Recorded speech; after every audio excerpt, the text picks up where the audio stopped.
ചേട്ടാ സീതാദേവി ഇവിടെ വന്നിട്ടുണ്ടെന്ന് പറയപ്പെടുന്നുണ്ടല്ലോ, അതുമായിട്ട് ചേട്ടൻ എന്താണ് പറയാനുള്ളത്? അതിന്റെ ഏറ്റവും ഉത്തമ ഉദാഹരണമാണ് സീതാദേവിയുടെ തൃപ്പാദം പതിഞ്ഞ പാറ തന്നെ ഇവിടെ ഉണ്ട്. തൃപ്പാദം പതിഞ്ഞ് പിന്നെ ഒരിക്കലും പറ്റാത്ത തീർത്ഥക്കുളം, അതാണ് സീതാ തീർത്ഥം എന്ന് തന്നെ അറിയപ്പെടാൻ കാരണമായിട്ടുള്ളത്. ഇത് പുരാണവുമായി, അതായത് രാമായണവുമായി എങ്ങനെയാണ് ബന്ധപ്പെട്ട് കിടക്കുന്നത് ഈ ഒരു സ്ഥലം? ഇത് ത്രേതായുഗത്തിൽ ശ്രീരാമനും സീതാദേവി വനവാസത്തിന് പൊന്മുടി വരികയും പൊന്മുടി തങ്ങിയെന്ന് അങ്ങനെയാണ് അറിയപ്പെടുന്നത്. പൂർവികരായിട്ടുള്ള ആളുകൾ പറഞ്ഞറിവാണ് നമുക്കുള്ളത്. ആ വിശ്വാസത്തിന്റെ പേരിലാണ് ഗോത്രവർഗ്ഗക്കാരായിട്ടുള്ള ആളുകൾ നൂറ്റാണ്ടുകളായി ഇവിടെ പൂജയും വച്ചാരാധനയും ഇതുപോലുള്ള ഒക്കെ നടത്തി വരുന്നത്. അതിൽ ഏറ്റവും പ്രധാന ദിവസം എന്ന് പറയുന്നത് ഈ മകരപ്പൊങ്കാലാണ്. മകരപ്പൊങ്കാല ഇടുന്നതിന് 2 സംസ്ഥാനങ്ങളിൽ നിന്നുള്ള ഗോത്രവർഗ്ഗക്കാരും അതുപോലെ മറ്റ് ജനവിഭാഗങ്ങളും വിശ്വാസികളായ 100 കണക്കിന് ആളുകളാണ് ഓരോ വർഷവും വന്നു പോയിക്കൊണ്ടിരിക്കുന്നത്. ഇവിടെ ഇപ്പം കഴിഞ്ഞ വർഷത്തെക്കാളും നല്ല ജനത്തിരക്കാരൻ ഈ പ്രാവശ്യം ഉണ്ടായിരുന്നു. നൂറ്റാണ്ടുകളോളം ഇവിടെ പൂജ ഉള്ളതായിട്ടാണ്, തലമുറകളായിട്ട് പൂജ നടത്തി വരുന്നതാണ്. ഗോത്രവർഗ്ഗക്കാരായിട്ട് തലമുറകളായിട്ട് പൂജ നടത്തി വരുന്നത്. ഞങ്ങളൊക്കെ എത്രയോ തലമുറയ്ക്ക് ശേഷമുള്ള ആളുകളാണ്. ഇത് നമ്മളെ പൂർവികർ ശ്രീ വല്ലങ്കാണി രാമൻകാണി ഒക്കെ അവരൊക്കെയാണ് ഇപ്പോഴത്തെ ഞങ്ങളുടെ പൂർവികരെന്ന് പറഞ്ഞാൽ. അവരാണ് ഇതിന്റെ മുഖ്യ ആളുകൾ എന്ന് പറയുന്നത്. ഞങ്ങളൊക്കെ ഇതിന്റെ സംഘാടകരും ട്രസ്റ്റിന്റെ ഭാരവാഹികളും അങ്ങനെയാണ് നമ്മൾ നടത്തുന്നത്. ഒരു വലിയ സംഘമാണ് ഇതിന്റെ പിന്നെ പ്രവർത്തിക്കുന്നത്. ഒരു 2 മാസത്തെ പ്രവർത്തനം നടത്തിയാണ് ഇത്രയും ജനങ്ങൾക്ക് ഇവിടെ വരുന്ന ജനങ്ങൾക്ക് സൗകര്യം ഒരുക്കുന്നത്. പിന്നെ ഈ എത്ര ജനം വന്നാലും അവർക്ക് കൊടുക്കാനുള്ള ജലം ഇവിടെ തന്നെ ഉണ്ട്. അതാണ് ഇവിടുത്തെ ഒരു പ്രത്യേകത. പൊന്മുടിയുമായിട്ട് ഈ ക്ഷേത്രം എങ്ങനെ ബന്ധപ്പെട്ട് കിടക്കുന്നു, അങ്ങനെ എന്തെങ്കിലും ഒരു, അതായത് പൊന്മുടി വരുന്നവർക്ക് കൂടുതലും അറിയത്തില്ല ഇവിടെ ഒരു ക്ഷേത്രം ഉണ്ടെന്നും ഇങ്ങനെ ഒരു ആചാരങ്ങളുണ്ടെന്നും. പൊന്മുടി വരുന്ന ജനങ്ങൾക്ക് സീതാതീർത്ഥം കാണുന്നതിന് അതിയായ ആഗ്രഹമുണ്ട്. പക്ഷെ ഫോറസ്റ്റിന്റെ ചില നിയന്ത്രണങ്ങൾ ഉള്ളത് കൊണ്ട് ഇവിടേക്ക് ആൾക്കാർക്ക് വരാൻ പറ്റുന്നില്ല. പിന്നെ ഫോറസ്റ്റ് ഇപ്പൊ ചെയ്തിരിക്കുന്നത് ഒരു ട്രക്കിംഗ് സംവിധാനത്തിലൂടെ കുറച്ച് ആളുകളെ കടത്തി വിടുന്നുണ്ട്. പിന്നെ ഈ ടൂറിസ്റ്റുകൾ വന്നാൽ ഞങ്ങളുടെ ഈ ആചാര വിശ്വാസങ്ങൾ നിലകൊള്ളുന്ന ഒരു ഉറവിടമാണ് ഇവിടെ. ഇവിടെ വന്ന് ടൂറിസ്റ്റുകൾ വന്ന് ഇവിടെ മലിനമാക്കുക അല്ലെങ്കിൽ മറ്റു രീതിയിലുള്ള പ്രവർത്തനങ്ങൾ നടത്തുക, ഇതൊക്കെ ഞങ്ങളെയൊക്കെ സംബന്ധിക്കുന്ന അത് വളരെ ദോഷകരമായിട്ടുള്ളൊരു കാര്യമാണ്. അതുകൊണ്ട് ഈ പരിപാവനമായ സ്ഥലത്ത് മറ്റാളുകൾ ഈ ഞങ്ങൾ ഇല്ലാത്ത സമയങ്ങളിൽ വരുന്നതിനോട് ഞങ്ങൾക്ക് വിയോജിപ്പാണ്. ഞങ്ങളുള്ള സമയത്ത് പൂജയ്ക്ക് ആളുകൾ വരണമെങ്കിൽ അതിന് കുഴപ്പമില്ല. അല്ലാതെ വരുന്ന ഇവിടെ ഒരു ടൂറിസ്റ്റ് പ്ലേസ് ആയിട്ട് നമ്മൾ ഇതിനെ കണക്കാക്കുന്നില്ല. വനം വകുപ്പും അത് തന്നെയാണ് ചെയ്യുന്നത്. അക്കരെ അവിടെ ടൂറിസ്റ്റുകൾ വരുന്നുണ്ട്. സീതാദേവി തന്നെയാണോ ഇവിടുത്തെ സീതാദേവി, ശ്രീരാമൻ, ഹനുമാൻ, ബ്രഹ്മൻ, അതുപോലെ നമ്മുടെ മലദേവന്മാര്, പിന്നെ ഒത്തിരി ദേവന്മാര് കുടികൊള്ളുന്ന ഒരു സ്ഥലമാണ്. ഈ ഗോത്ര വിഭാഗത്തിന്റെ ഈ ദേവന്മാരെന്ന് പറയുന്ന ഒത്തിരി ഉണ്ട്. ഓരോ ദേവന്മാരും ഉണ്ട്. ആ ദേവന്മാർ കൂടുതലും കുടികൊള്ളുന്ന 2 സ്ഥലങ്ങളാണ്. ഒന്ന് സീതാതീർത്ഥവും ഒന്ന് അഗസ്ത്യകൂടും എന്നാണ് നമ്മൾ വിശ്വസിക്കപ്പെടുന്നത്. അത്രയും 2 പൂജകളാണ് നമ്മൾ ചെയ്തുകൊണ്ടിരിക്കുന്നത്. അഗസ്ത്യ മുനിയുമായിട്ട് ഈ ഒരു ക്ഷേത്രത്തിന് എന്തെങ്കിലും ബന്ധമുണ്ടോ? അഗസ്ത്യ മുനിയെ കാണാൻ വന്നപ്പോഴാണ് ഇവിടെ സീതാദേവി വന്ന് വസിച്ചതെന്നും ഇവിടെ സ്നാനം നടത്തിയിട്ടുള്ള അറിവാണ്. നമ്മുടെ ദേവപ്രശ്നം പറയുന്നത് ഈ പൊന്മുടി സീതാതീർത്ഥ പൊങ്കാലയുടെ അന്ന് മഹാദേവനും അതുപോലെ അഗസ്ത്യ ഭഗവാനും വരുന്ന ഒരു ദിനം കൂടെയാണ് എന്നാണ് ദേവപ്രശ്നങ്ങളിലൊക്കെ തെളിഞ്ഞിരിക്കുന്നത്. അത്രയും വലിയ ശക്തമാണ് ഈ ഉത്സവം. കാരണം ദുർഘടമായ ഒരു പ്രദേശത്തു കൂടി ആൾക്കാർ ഇത്രയും ഇവിടെ വന്ന് അവർക്കൊന്നും സംഭവിക്കാതെ വളരെ സന്തോഷത്തോടു കൂടി ദേവന്മാരുടെ അനുഗ്രഹത്തോടു കൂടി പോവുകയാണ്. അവർക്ക് വലിയ സന്തോഷമാണ് വന്നു പോകുന്നതിൽ. അതുപോലെ ഈ ചെയ്യുന്ന ഞങ്ങളെ ആളുകൾ ആയിട്ടുള്ള ഇതിന്റെ പ്രവർത്തകരായിട്ടുള്ള ആളുകൾക്ക്, ഇതിന്റെ മുഖ്യ ആളുകൾക്കെല്ലാം തന്നെ അവരെല്ലാം വളരെ സന്തോഷരാണ്. കാരണം അത് നല്ല സന്തോഷമായി നടത്തി തീർത്തതിൽ നമുക്ക് സന്തോഷമുണ്ട്. ഈ സീതാ തീർത്ഥത്തിൽ ഒരിക്കലും വെള്ളം വറ്റിപ്പോകത്തില്ലല്ലോ. വെള്ളം വറ്റിയായിട്ട് ചരിത്രമില്ല. കാരണം ഇത്തരം ജനം ഇന്നിപ്പോ എനിക്ക് 10,000-10,000 ജനങ്ങൾ ഇവിടെ വന്നതാണ്. ഇവർക്കെല്ലാം ഇവിടുന്ന് വെള്ളം കൊടുത്തിട്ടുള്ളത്. വേറെ നമ്മൾ കൊണ്ടുവരാൻ വഴിയില്ല. പിന്നെ അവിടുന്ന് കൊണ്ടുവരണം. പൊന്മുടി അപ്പർ സാനിറ്റോറിയത്തിൽ കൊണ്ടുവരണം. 1 കിലോമീറ്റർ അപ്പുറത്ത് നിന്നാണ് കൊണ്ടുവരാൻ. പക്ഷേ വെള്ളം ഇവിടെ തന്നെ ഉണ്ട്. ഇവിടെ വന്യമൃഗങ്ങളൊക്കെ ഇവിടുന്ന് തന്നെയാണ് വെള്ളം കുടിക്കുന്നത്. ഒക്കെ വന്യമൃഗങ്ങളുമായി ബന്ധപ്പെട്ട് എന്തെങ്കിലും ആക്രമണങ്ങളോ അങ്ങനെ എന്തെങ്കിലും? വന്യമൃഗങ്ങളുടെ ഒരു സങ്കേതമാണ്. എന്നിരുന്നാലും ഞങ്ങൾ ഈ ഭഗവാന്റെ ഈ ഒരു ആലയം ഒരിക്കലും അത് നശിപ്പിക്കപ്പെട്ടിട്ടില്ല. അതൊരു വലിയ വിശ്വാസമാണ്. അത് ഈ അടുത്ത വർഷം വരും ഇതുപോലെ ഇരിക്കും. പിന്നെ ഞങ്ങൾ ഒന്ന് പുനർനിർമ്മാണം നടത്തി കൊണ്ടുവരും. അതാണ് കൂടുതലും ആനയാണോ ഈ ഭാഗത്ത്? ആനയും കരടിയും പോത്തും അതുപോലെ എല്ലാം ഉണ്ട്. എല്ലാ മൃഗങ്ങളും ഉണ്ട്. പുലിയും എല്ലാം ഉണ്ട് ഇവിടെ. ഈ ക്ഷേത്രത്തിലെ പ്രധാനപ്പെട്ട ഒരു ആചാരം എന്ന് പറയുന്നത് ഈ തുള്ളലാണോ? ആചാരം, ഗോത്ര ആചാരം എന്ന് പറയുമ്പോൾ മറ്റ് പൂജാരീതികളിൽ നിന്ന് വ്യത്യസ്തമാണ്. അതിനകത്തൊന്ന് ചാറ്റ്, വച്ചാരാധന, അങ്ങനെ ഉള്ള കാര്യങ്ങളാണ്. പിന്നെ നമ്മുടെ ഓരോ രീതികളിലും മറ്റ് 1000 മന്ത്രം ചൊല്ലുന്നിടത്ത് ഞങ്ങളൊരു പുഷ്പം ഇട്ടാലും അത് അതിന്റെ ഗുണം കിട്ടും. അതാണ് അതിന്റെ ഒരു പ്രത്യേകത. ഈ തുള്ളലൊക്കെ പണ്ട് കാലം മുതൽക്കേ ഇവിടെ ഉള്ളത്? പണ്ട് കാലം മുതൽക്കേ. ഇന്നിപ്പോ ഈ പ്രാവശ്യം തുള്ളൽക്കാർ കുറവാണ്. കഴിഞ്ഞ പ്രാവശ്യം ഇഷ്ടംപോലെ ആളുണ്ടായിരുന്നു. അതിവിടെ വരുന്ന മിക്ക ആൾക്കാരും അനുഗ്രഹിച്ചാണ് പോകുന്നത്. അതാണ് ഒരു പ്രത്യേകത പറയുന്നത്. കഴിഞ്ഞ വർഷത്തെ അപേക്ഷിച്ച് ഈ വർഷം ജനത്തിരക്ക് കൂടുതലായിട്ട് കൂടുതൽ. കഴിഞ്ഞ വർഷം ഞങ്ങൾ 570 വണ്ടിയാണ് രജിസ്റ്റർ ചെയ്തത്. ഇപ്പം ഞങ്ങൾ 500 സ്റ്റിക്കർ അടിച്ചിട്ട് കഴിഞ്ഞില്ല. 1000-ലേറെ വണ്ടികളാണ് ഇപ്രാവശ്യം വന്നിട്ടുള്ളത്. ഭയങ്കര തിരക്കായിരുന്നു. അത് ജനങ്ങളും അതുപോലെ തന്നെ. ഞങ്ങൾ ഇപ്രാവശ്യം ഞങ്ങൾ അന്നദാനമൊക്കെ കഴിഞ്ഞ പ്രാവശ്യം കൂട്ടിയിട്ടുണ്ട്. പരമാവധി ഭക്തർക്ക് കൊടുക്കാൻ വേണ്ടിയുള്ള സംവിധാനം നമ്മൾ ഒരുക്കിയിട്ടുണ്ട്. ഈ ക്ഷേത്രവുമായി ബന്ധപ്പെട്ട് പൊങ്കാലയ്ക്ക് എന്താണ് പ്രാധാന്യം കൊടുക്കുന്നത്? മകരത്തിലുള്ള മകരപ്പൊങ്കാലയ്ക്കാണ് നമ്മൾ ഏറ്റവും പ്രാധാന്യം കൊടുക്കുന്നത്. അതാണ് അർപ്പിക്കുന്നത്. ചേട്ടൻ ഒന്ന് പരിചയപ്പെടുത്താവോ? എന്റെ പേര് മോഹനൻ ത്രിവേണി എന്നാണ്. ഞാനൊരു ഗോത്രവർഗ വിഭാഗത്തിൽപ്പെട്ട ആളാണ്. ഉപരി ആദിവാസി മഹാസഭയുടെ സംസ്ഥാന പ്രസിഡന്റ്. പിന്നെ ഈ ക്ഷേത്രത്തിന്റെ രക്ഷാധികാരിയാണ്.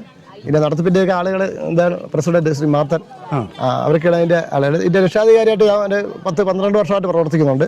പിന്നെ നമുക്കൊരു ക്ഷേത്രം ഉണ്ട്, ചിറ്റിപ്പാറ, നമുക്കറിയാം, ടൂറിസ്റ്റ് പ്ലേസ്. അത് ഞങ്ങളുടെ ക്ഷേത്രമാണ്. അവിടുത്തെ ഒരു പൂജാരിയൊക്കെയാണ് ഞാൻ. അങ്ങനെ വിവിധ മേഖലകളിൽ ആയിട്ട് പ്രവർത്തിക്കുകയാണ്. പൊന്മുടി ഒരു ടൂറിസം മേഖല മാത്രമല്ല, ഈ ക്ഷേത്രവും വളരെ പ്രാധാന്യം അറിഞ്ഞു വരുന്ന ഒരു സമയമാണ്. അതെ അതെ അതെ. പിന്നെ അഗസ്ത്യർകൂടത്തിലും ഞങ്ങൾ തന്നെയാണ് പൂജ നടത്തുന്നത്. അഗസ്ത്യർകൂടത്തിൽ എല്ലാ ശിവരാത്രി ഇനിയിപ്പോൾ ഇത് കഴിഞ്ഞാൽ അഗസ്ത്യർകൂടത്തിൽ ആ പൂജയ്ക്ക് പോകും. അത് ഞങ്ങളുടെ ഗോത്രവർഗ്ഗക്കാരായിട്ടുള്ള ആളുകൾക്ക് മാത്രമേ പ്രവേശനമുള്ളൂ. അത് നമ്മുടെ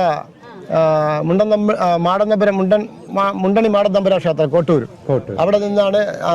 അതായത് ശിവരാത്രിയുടെ തലേ ദിവസം അവിടെ നിന്നൊരു ഘോഷയാത്രയൊക്കെ ഉണ്ടാവും. ഒരു 100-150 ഭക്തരുണ്ടാവും ഗോത്രവർഗ്ഗക്കാരായിട്ടുള്ള. അവർ അവിടുന്ന് ഘോഷയാത്രയായിട്ട് പോയിട്ട് ബദ്രിമലയിൽ പോയി തങ്ങി അവിടെ അന്ന് ചാറ്റ് അങ്ങനെയുള്ള കർമ്മങ്ങളൊക്കെ അവിടെ ഉണ്ടാവും. അത് കഴിഞ്ഞിട്ട് പിറ്റേന്ന് രാവിലെ അവിടെ നിന്ന് മല ചവിട്ടി ഭഗവാന് കുംഭക്കുടം നിറച്ച് അവിടെ ചെന്ന് പൂജ നടത്തി. ശിവരാത്രിയുടെ അന്ന് രാത്രി അവിടെ നമ്മുടെ പൂജയായിരിക്കും. അത് കഴിഞ്ഞ് താഴെ വീണ്ടും പൂജ ഉണ്ടാവും. അങ്ങനെയാണ് നടത്തും. ഇന്നല്ലാതെ മറ്റേതെങ്കിലും ദിവസം ഈ ക്ഷേത്രത്തിൽ എന്തെങ്കിലും പൂജ? ഇവിടെ 1-ാം തീയതി ദിവസങ്ങളിൽ. ആ സമയത്തൊന്നും പുറത്തു നിന്നുള്ളവർക്ക് പിന്നെ 1-ാം തീയതിയൊക്കെ പൊങ്കാലയ്ക്ക് വരുന്ന ആൾക്കാർ വരുന്നുണ്ട്. പോറ്റിയൊക്കെ അറിയിച്ചിട്ട് വന്ന് പൊങ്കാല ഇടുന്നുണ്ട് അവര്. ഇവിടെ പൂജ ചെയ്യുന്നത് തലമുറകളായിട്ട് ഇങ്ങനെ തലമുറകളായിട്ട് നമ്മുടെ ഗോത്രവർഗ്ഗക്കാരായിട്ടുള്ള ആളുകളാണ് തലമുറയായിട്ട് ഇങ്ങനെ മാറി മാറി പൂജകളും കാര്യങ്ങളും ചെയ്യുന്നത്. ചേട്ടാ, ഈ അമ്പലത്തിന്റെ പ്രത്യേകത, പ്രധാനമായിട്ടുള്ള പ്രത്യേകത എന്താണ്? പ്രത്യേകത എന്ന് പറയുന്നത് രാമന് സീതയും അയോധ്യ ജനിച്ചിട്ടുള്ള ചരിത്രത്തിൽ രാമായണത്തിൽ പറയുന്നുണ്ട്. അതല്ല, അത് വനവാസത്തിൽ പോകാൻ വേണ്ടി വന്നതാണ്. വനവാസത്തിൽ വന്നൊന്നും അറിയില്ല, നമ്മളെ അറിയില്ല. അപ്പൊ അവര് ഇങ്ങനെ വനവാസത്തിൽ മലകൾ കയറി ഇറങ്ങി ഇവിടെ ബ്രഹ്മക്കോട്ട, ബ്രഹ്മഗിരിയാണിത്. ബ്രഹ്മകോട്ട മല്ലേന്നാണ്. അപ്പൊ ഇത് കണ്ട് ബ്രഹ്മന സാന്നിധ്യം എടുത്ത് വരാൻ വേണ്ടിയിട്ട് താഴെ വന്ന് തങ്ങി അവിടെ കൂര വെച്ച് അവിടെ നിന്നാണ് പിന്നെ ഇവിടെ വന്നത്. ഇവിടെ കണ്ടു ബ്രഹ്മനെ കണ്ട് ക്ഷേത്ര ഇവിടെ ഇതിൽ കുളിച്ചതിന് ശേഷം ശിവപ്രതിഷ്ഠ ഇതിന്റെ വടക്ക് ചെയ്തിട്ടുണ്ട്. ശിവപ്രതിഷ്ഠ. അപ്പൊ അതിലൊരു ഇവിടെ ഇവിടെ ഒരു നന്ദിനി ഇരിക്കുന്നത് ഒറ്റയ്ക്ക് കണ്ട ശിവകുമാരി അവിടെയാണ്. അതാണ് അങ്ങോട്ട് നോക്കിയിരിക്കുന്നത്. അതിനാണ് ശിവപ്രതിഷ്ഠയായിട്ട് ഇവര് അഗസ്ത്യരെ കാണാൻ പോയത്. അതാണ് ചരിത്രത്തില് രാമായണമായിട്ട് ബന്ധപ്പെട്ട് നമുക്കറിയാവുന്ന സീതാ തീർത്ഥത്തിന്റെ പ്രാധാന്യം എന്താണ്? അത് ചട്ടിയപ്പോഴത്തേക്ക് കാൽപ്പാട് മറ്റേ കുളമാണ്. ഇത് ഭയങ്കര ചെറിയാണ്. ഇപ്പോഴത്തെ അത് കുരുതി ചെറുതായിട്ട് നടക്കാണ്. വെള്ളം കുറഞ്ഞു വെള്ളം കാണൂല. അപ്പൊ താഴെ നമ്മളെ കുളം കെട്ടി ചെയ്തിട്ടുണ്ട്. ആന വന്ന് ചവിട്ടി ഇടിച്ചു വയ്ക്കും. നമ്മളതിൽ ഇപ്പോൾ പണി ചെയ്യാനേ ആക്കുള്ളൂ. ഇനി അത് പണി ചെയ്യണമെങ്കിൽ വലിയ കല്ല് പിടിച്ച് വച്ച് 2 കല്ലിരിക്കില്ലേ, ഈറ്റ റൗണ്ട് പിടിച്ചു വരും. അപ്പൊ അവിടെ വെള്ളം കാണുള്ളൂ. ബാക്കി ആന കളിക്കുകയാണ്. ഇവിടെ ഈ പൂജയും കാര്യങ്ങളൊക്കെ ആരംഭിച്ചിട്ട് എത്ര വർഷത്തോളാവും? അത് നമ്മളെ അപ്പന്മാരുള്ള കാലത്തേ ഉണ്ട്. രാജകുമാരുടെ കാലത്ത് ഇവിടെ വെക്കാണ്. രാജകൊട്ടാരം ഇവിടെയാണ് ഇത്തരം തള്ള ഇവിടെ താമസിച്ചിട്ട്. പിന്നെ ഇവിടെ ചെന്ന് ഇവിടെ ഈ മലയുടെ അറ്റത്ത് പോയി രാജാവ് നടന്ന അവിടെ പോയി ഇത് എല്ലാം കൊടുക്കും. അതാണ്. ഈ പൊന്മുടിയിൽ നിന്ന് എത്ര കിലോമീറ്ററോളം സഞ്ചരിച്ചാണ് നമ്മുടെ ഈ ക്ഷേത്രത്തിലേക്ക് എത്തുന്നത്? ഇപ്പൊ സഞ്ചരിക്കാൻ റോഡിന്റെ 10-16 കിലോമീറ്റർ വരും. നമുക്ക് കുറുക്കഴിഞ്ഞ് വരാറുണ്ട്. ഇവിടെ ഇടുമിന്റെ അവിടെ കയറും. കാട്ടിക്കൂടെയാണ് വരുന്നത്. വഴിയുണ്ട്. മറ്റു വഴികളുണ്ടല്ലേ ഇവിടെ? വഴിയുണ്ട്. ഇവിടെ വർഷത്തിൽ ഈ ഒരു ദിവസമാണ് ഏറ്റവും പ്രാധാന്യമായിട്ട് നമ്മളിത് ഒരേ കാണുന്നില്ലേ, പലയിടത്തും അല്ലേ പറഞ്ഞത്. അപ്പൊ ഞാനാണ് ഇവിടെ കമ്മിറ്റി കൂടിയിട്ട് 1 ദിവസങ്ങളാക്കിയത്. തൈപ്പൊക്കാലുണ്ടല്ലോ, പാരപ്പൊങ്കൽ തൈപ്പൊക്കൽ, അത് കണക്കായാണ് ഇപ്പൊ വെച്ചിരിക്കുന്നത്. അതങ്ങനെ ആൾ വന്നത് കമ്മിറ്റി എടുത്ത് എല്ലാവരും പോയി. പിന്നെ നമ്മളിപ്പം ഉള്ളതിൽ ഇപ്പം വന്ന് നമ്മളെല്ലാം നേരത്തെയുള്ള കമ്മിറ്റിക്കാരൊക്കെ ഉണ്ട്. അപ്പൊ അങ്ങനെയാണ് ചെയ്യുന്നത്. വർഷത്തിൽ മറ്റേതെങ്കിലും ദിവസം ഇവിടെ പ്രാധാന്യമായിട്ട് എന്തെങ്കിലും ചടങ്ങുകളോ കാര്യങ്ങളോ നടക്കുന്നില്ല? അങ്ങനെ ഇന്ന് തന്നെയാണ് ഏറ്റവും പ്രാധാന്യമായിട്ടുള്ളത്. ഇവിടുത്തെ പ്രധാനമായിട്ടുള്ള പൊങ്കാലയാണ് ഇവിടുത്തെ ഏറ്റവും പ്രധാനം. അതിന്റെ ഒരു പ്രാധാന്യം എങ്ങനെയാണ് പൊങ്കാല ഈ ക്ഷേത്രവുമായിട്ട് ബന്ധപ്പെട്ട്? ദേവിക്ക് പൊങ്കാല ദേവിക്കാണ് പൊങ്കാല അർപ്പിക്കുന്നത്. സീതാദേവിക്ക് പൊങ്കാല അർപ്പിക്കുകയാണ് ചെയ്യുന്നത്. ചേട്ടനൊന്ന് പരിചയപ്പെടുത്താവോ? എന്റെ പേര് സീതാകൃപ്പയിൽ. ഇപ്പോൾ നമ്മൾ ഇതായിട്ട് നടക്കുന്നത് ഞാനാണ് പൊങ്കാല. എത്ര വർഷത്തിന്റെ പഴക്കമുണ്ട്.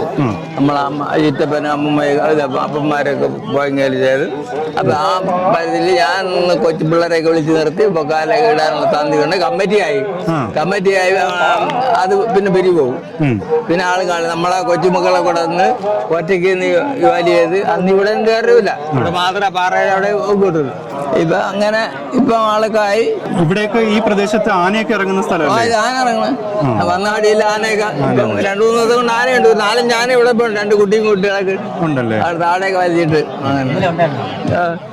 അതെ, ഈ ഉത്സവവുമായി ബന്ധപ്പെട്ട് ആ ഒരു സമയത്താണ് ഈ വഴിയൊക്കെ വൃത്തിയാക്കി അങ്ങനെ ഇവിടുത്തെ സംഘാടകർ തന്നെയാണ് ചെയ്യുന്നത്.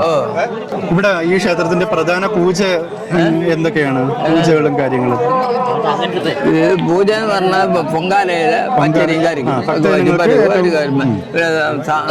ബ്രഹ്മന് വയ്ക്കുന്നത് ഇതുപോലെ പച്ചരി കരിക്ക്. അതിലും പരിയൊന്നും വയ്ക്കും. നേർച്ചയായിട്ട് വയ്ക്കുന്ന അങ്ങനെയാണ്. ബാക്കിയുള്ള നമ്മളെ ദേവന്മാർ അപ്പന്മാരുണ്ട് ഇവിടെ ഈ വരാനല്ല. അവർക്കെല്ലാം 30-40-50 ആളുകളുണ്ട്. മരിച്ചു പോയാലും അവർക്കെല്ലാം പടക്കേടും. അവര് പടക്കേട്ടാലേ നമുക്കിവിടെ ചെയ്യാൻ. ഇത് കള്ളാട്ട് കരമുത്തന്നെ കതിരമുത്തൻ അവസാനം മരിച്ച ആള് ആഴ്ചമ്പായാടി കൊടുവില്ലത്ത് നമ്മളപ്പൂപ്പന്റെ മൂത്തത്. അങ്ങനെ ചാറ്റിപ്പാടി ശുദ്ധീകരിക്കണം അവർ വെച്ചിരിക്കുന്നത്. അവർക്ക് പെടും. പിന്നെ ഇവിടെ ഒരു കടുവ എടുത്ത രണ്ടുപേരുണ്ടായിരുന്നു. കടുവ ആക്രമിച്ച് അത് ഞങ്ങളോട് ഒരു ചാറ്റി പ്രതി വേറെ ദേവന്മാരൊന്നുമില്ല. കരവത്തനും അതൊന്നും പറയാൻ. ആ മുത്തൻ ഇവിടെ ആളിനെ അറിയാം. അവര് വന്ന് പറഞ്ഞു 2 നാട്ടിലുള്ളവരാണ് കടുവ മൂർത്തേക്ക്. അവര് ചാറ്റി എടുത്തപ്പോഴത്തേക്ക് പുറത്തുള്ളവരാണ്. അവര് 2 പെണ്ണുങ്ങളാണ്. അത് മുഖം കടുവയുടെ ഉടല് മനുഷ്യര്. അങ്ങനെ അതാണ് നമ്മൾ സഹായിക്കണം. നമുക്ക് അവിടെ വിളക്ക് വെച്ച് വന്നപ്പോഴത്തേക്ക് നമ്മളെ ചിറ്റപ്പ രാവിലെ വരണം. താഴെ കിടന്നിട്ട് വിളിയാക്കണം. വൈകിയപ്പോ ആന വന്ന് ഇത് ഗുരുദ്വാരയൊക്കെ വൈകില്ലേ അതിനെ പിടിക്കുന്നു. ആന ആക്രമണങ്ങൾ അങ്ങനെ എന്തെങ്കിലും ഇവിടെ ഇല്ല, ഇതുവരെ ഉണ്ടായിട്ടില്ല. ഈ ഏരിയയിലുണ്ടായില്ല. അടുത്ത ഏരിയയുണ്ട്. ആനകള് സ്ഥിരം സഞ്ചരിക്കുന്ന പാതയുണ്ട്. പണ്ട് സീതാദേവി ശ്രീരാമന് ഇവിടെ വന്നിട്ട് മുഖത്തേര് മുന്നിൽ വന്ന് ഇവിടെ ഇവിടെ കുളിച്ച ചിറയുണ്ട്. കുളിച്ചിട്ട് ഇവിടെ ശിവലിംഗം ഉണ്ടാക്കി അവിടെ സീതാദേവി പ്രാർത്ഥിച്ചിട്ടാണ് പോയത് എന്നാണ് നമ്മൾ മനസ്സിലാക്കിയിരിക്കുന്നത്. പിന്നെ ഇവിടുത്തെ പുണ്യം എന്ന് പറയണത് ആദിവാസികൾ ഗോത്രവർഗ രീതിയിലുള്ള പൂജാ രീതികളാണ്. ചാറ്റി മലദൈവങ്ങളെ വരുത്തി അങ്ങനെയാണ് ഇവിടെ തുള്ളിക്കുന്നത്. എന്നുവെച്ചാൽ ഓരോ ദൈവവും എവിടെ ഇരുന്നാലും ആ ദൈവത്തിനെ ഇവിടെ കൊണ്ടുവരണ ഒരു ചുമതല എന്ന് പറഞ്ഞാൽ തലേവസ്ഥ ചാറ്റാണ്. ചാറ്റി ഓരോ ദൈവത്തിന് നമ്മൾ ഓല വേണമെന്ന് പറയും. എഴുത്തുമല്ലൊക്കെ അയക്കുമ്പോൾ എല്ലെന്നുണ്ടെങ്കിൽ ദൈവം വരാത്തതാണെങ്കിൽ നമ്മളെ വിദ്യ പഠിപ്പിക്കുന്ന ദൈവത്തിനെ കൊണ്ട് അവിടെ നിന്ന് തേരു വിട്ട് വരുത്തിക്കും. അത് നമ്മളെ വിദ്യ പഠിപ്പിക്കണ ദേവൻ തന്നെ അവർ ഒരു വഴിക്ക് പോയാൽ പറ്റിയില്ലെങ്കിൽ അടുത്ത ദേവനെ വിളിച്ച് ചെയ്ത് കൊണ്ടുവരും. അത് ഒന്ന്. രണ്ടാമത്തെ കേസ് എന്ന് പറയുന്നത് ആദ്യം അമ്പലത്തിൽ ചാറ്റുമ്പോൾ നമ്മളെ അമ്പലം വൃത്തിയാക്കണം എന്ന് പറഞ്ഞാൽ ദൈവങ്ങൾ നമ്മളെ ദൈത്യം പറഞ്ഞു കൊടുത്ത ആൾക്കാരെ കൊണ്ടുവന്ന് അമ്പലം തൂത്ത് വൃത്തിയാക്കി തോഴിമരം എന്ന് പറയും. ഞാനെക്കൊണ്ട് ചെയ്യിച്ചതിന് ശേഷം അമ്പലത്തിൽ തിരമറക്കുന്നത് കടൽ വെള്ളം കൊണ്ട് ഇറക്കും. അങ്ങനെ അത് കൊണ്ടുവന്ന് ചെയ്തതിന് ശേഷം അമ്പലത്തിൽ വിളക്ക് വയ്ക്കും. വിളക്ക് വെച്ചിട്ട് ചാറ്റുമ്പോൾ നമുക്ക് വിദ്യ പറഞ്ഞു തരുന്ന ആള് ഇന്ന വഴിക്ക് പോയാൽ ഇന്ന ദൈവം വരുമെന്ന് അവരെ മനസ്സിൽ പറഞ്ഞു കൊടുക്കും. ആദിവാസികൾ ചാറ്റുപാട്ടെന്ന് പറയണത് എഴുതി പഠിക്കണതല്ല. അവർക്ക് ദൈവം ഒരു കൊടുക്കണം. നമ്മൾ ഷോർട്ട് പാം പോലെ ഒരു വാക്ക് പറഞ്ഞ് അന്ന് മുഴുവൻ ചാറ്റാനുള്ള കാര്യം അപ്പോഴേ അവർക്ക് മനസ്സിലാകും. ഒരു ദൈവം വന്നില്ലെങ്കിൽ ആ ദൈവത്തിനെ വരുത്താനുള്ള വഴിയും ഇന്ന ആളെ വഴി പോയാൽ അത് വരുമെന്ന് പറഞ്ഞു കൊടുക്കും. ഇങ്ങനെ എല്ലാ ദൈവത്തിനും വരുത്തിയിട്ടാണ് ഇവിടെ ഈ പൊങ്കാലയിടുമ്പോൾ ആ വരുത്തുന്ന ദൈവങ്ങളെ അനുഗ്രഹിക്കേണ്ട ആൾക്ക് ഒരു നോട്ടം വെച്ച് കൊടുക്കും. നോട്ടം വയ്ക്കുമ്പോൾ ആ ആളെ അനുഗ്രഹിക്കും. അങ്ങനെയാണ് ചെയ്യണം. അത് പുറത്തുള്ള അമ്പലങ്ങളിലും പോയി പിന്നെ ചെയ്യാറ്, ചാറ്റുപാട്ട് ചെയ്യാറുണ്ട്. ചെയ്യുമ്പോഴും ആ ദൈവത്തിന് ഇത് തന്നെ ചെയ്യണം. അവിടെ ചെന്നിട്ട് എനിക്ക് കടുവാമൂർത്തി അനുഗ്രഹിക്കണം എന്ന് പറഞ്ഞാൽ അത് ചെയ്തിട്ട് അവർക്ക് ഈ കടുവാമൂർത്തിയിലെ അനുഗ്രഹം അവർക്കൊരു നോട്ടം വെച്ച് കൊടുക്കും ഈ ദൈവത്തിന്.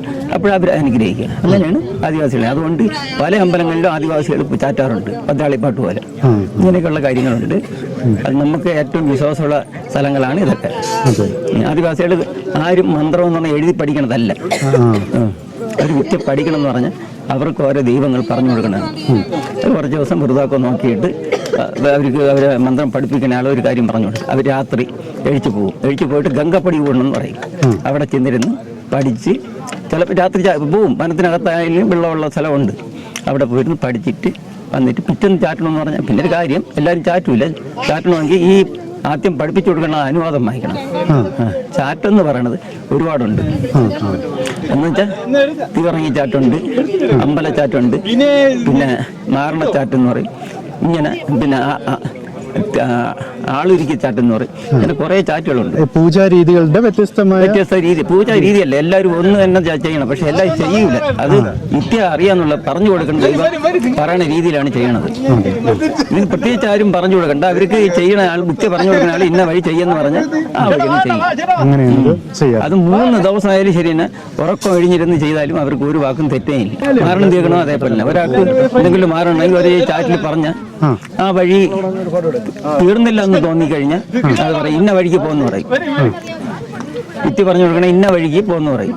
ആ വഴിക്ക് ചെയ്യുമ്പോൾ ആൾ വരികയും ചെയ്യും. ശുദ്രപ്രയോഗമായാലും വേറെ ആയാലും ദൈവം വരാത്തതായാലും വരുത്തിയിട്ടേ പോകുള്ളൂ. അതാണ് ആദിവാസിയുടെ ചാറ്റെന്ന് പറയുന്നത്. ചേട്ടൻ ഈ ക്ഷേത്രവുമായിട്ട് എത്ര വർഷത്തോളം പ്രവർത്തിക്കുന്നു? എനിക്ക് എൻ്റെ അച്ഛൻ്റെ കാലം മുതൽ എനിക്ക് അവരൊക്കെ വന്ന് പൂജ ചെയ്യുന്നുണ്ട്. അത് അങ്ങനെയുള്ള ഒരു ഇതേ എനിക്കുള്ളൂ. ഞാൻ ഒരു 6-7 വർഷം കൊണ്ട് ഇവിടെ വരും. ഇതിൻ്റെ എല്ലാ പണിയും ഞാൻ തന്നെ ചെയ്തിട്ട് പോകണം. ഇപ്പോഴാണ് ഞാൻ പ്രസിഡന്റ് ആക്കിയത്. ഇപ്പോഴും ഈ മൊത്തം പണി ഞാൻ തന്നെ ചെയ്തത്. അതെ. ഉത്സവത്തിന് എത്ര ദിവസം മുമ്പായിരിക്കും ഇതൊക്കെ ശരിയാക്കി എടുക്കുക? ഇപ്പൊ 1 മാസത്തേക്ക് മുമ്പേ ആയിരുന്നു, അല്ലെങ്കിൽ 2 ആഴ്ചക്ക് മുമ്പേ. 1 മാസത്തേക്ക് മുമ്പേ വന്ന നേരത്തെ എന്നെ പുതിയ ഞാനായതുകൊണ്ട് ഞാൻ പറഞ്ഞ ഇത്തിരി നേരത്തെ കാര്യങ്ങൾ അറേഞ്ച് ചെയ്യണം എന്ന് പറഞ്ഞു അങ്ങനെ ചെയ്തതാണ്. ഇങ്ങനെയൊക്കെയാണ് കാര്യങ്ങൾ ചെയ്യണത്. വീഡിയോ കൊടുക്കുന്നത് കുഴപ്പമില്ല. ബ്രോ, ഈ ക്ഷേത്രത്തിന്റെ എന്ത് ചുമതലയിലാണ്? എൻ്റെ പേര് സുമേഷ് എന്നാണ്. ഞാൻ ഈ സീതാതീർത്ഥത്തിലെ കൺവീനറാണ് ഈ അമ്പലത്തിലെ. നിങ്ങൾ ഈ ക്ഷേത്രവും ഈ ഒരു ഉത്സവവുമായി ബന്ധപ്പെട്ട് എന്തൊക്കെ പ്രവർത്തനങ്ങളാണ് ഇവിടെ ചെയ്തിട്ടുള്ളത്? നമ്മളിവിടെ ഭക്തജനങ്ങൾക്ക് പൊങ്കാലയിടാനുള്ള ബാക്കി എല്ലാ പരിപാടികളും നമ്മൾ ചെയ്തു കൊടുക്കാറുണ്ട്. അറേഞ്ച്മെന്റ്സ് എല്ലാം നിങ്ങളുടെ ഭാഗമായിട്ടാണ്. പിന്നെ അവർക്ക് വെള്ളം എന്ത് സഹായം ഉണ്ടെങ്കിലും നമ്മൾ ചെയ്തു കൊടുക്കും. വർഷത്തിൽ ഈ ഒരു ദിവസം മാത്രമേ ഉള്ളൂ. ഇത് എന്താണ് ട്രക്കിംഗ് ഏരിയ ഉള്ള സ്ഥലമാണിത്. ഇവിടെ വന്യജീവി മൃഗങ്ങളൊക്കെ ഉള്ളതുകൊണ്ട് ആരെയും കടത്തി വിടത്തില്ല. അഥവാ കടത്തി വിട്ടാലും ഗൈഡ് കൂടെ ഉണ്ടാവും, കൂടെ ഉണ്ടാവും. ഈ ഒരു ദിവസം മാത്രം അവർക്ക് ഫ്രീ പാസ്. നമ്മൾ അമ്പലത്തിന്റെ വെച്ചിട്ട് ഫ്രീ ആയിട്ട് കയറി വരാം. വരും തലമുറയിൽ ചിലപ്പോൾ നിങ്ങളൊക്കെ ആയിരിക്കും ഇവിടെ പൂജ കർമ്മങ്ങളൊക്കെ ചെയ്യുകയും അങ്ങനെ ഒരു സാഹചര്യം ഉണ്ടായാൽ നമ്മൾ ഉറപ്പായിട്ട് നിൽക്കും. നിങ്ങളുടെ മാതാപിതാക്കൾ, അതായത് മുതിർന്നവരൊക്കെ തന്നെയാണ് ഇവിടെ ക്ഷേത്രം? അത് നമുക്കറിയാവുന്നവർ തന്നെയാണ്. നമ്മളെ കാസ്റ്റിലുള്ള എല്ലാവരും ആണ് ഇത് ചുമതല ചെയ്യുന്നത്. എല്ലാ വർഷവും ഉത്സവത്തിന് ഇവിടെ എത്താറുണ്ടോ? ഇല്ല, എല്ലാ വർഷവും ഉണ്ടാവും. എല്ലാ വർഷം ഉണ്ട്. എത്ര വർഷത്തോളം ഇവിടെ വന്നിട്ടാണ്? ഞാൻ 10 വർഷം കൂടുതലായി ഇവിടെ വരാൻ തുടങ്ങിയിട്ടില്ല. എല്ലാ വർഷം ഈ വർഷമാണ് ഞാൻ കൺവീനർ ആയത്. ബാക്കി എല്ലാ വർഷം ഞാൻ വളണ്ടിയർ ആയിട്ടാണ് ഇതിൽ പ്രവർത്തിച്ചുകൊണ്ടിരുന്നത്. കൺവീനർ ആയാലും വളരെയധികം സന്തോഷമുണ്ട് എനിക്ക്.